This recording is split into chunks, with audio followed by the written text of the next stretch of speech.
Que gostoso!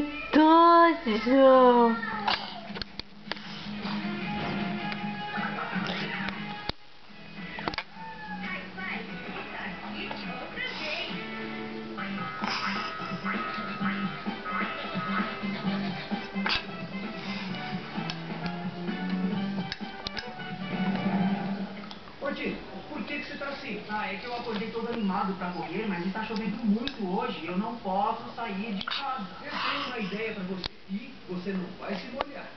Você é demais, Steve. E o que é? Bom, a gente usa pinos, mas não são aqueles pinos de montar, sabe? A gente usa uma bola, mas ela não é uma bola que pula.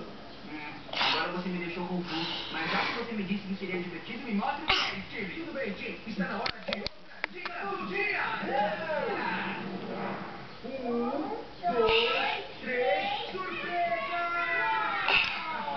Uma pista de bolinha! É isso mesmo, Tim. Olha o que a gente tem aqui. Pessoal, vem pra cá agora. Dá uma olhada. Nós temos esses pinos aqui.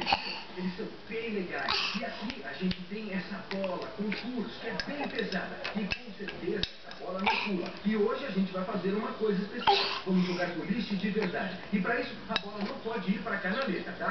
Venham, crianças, vamos ver como é que se joga. Tá, pessoal?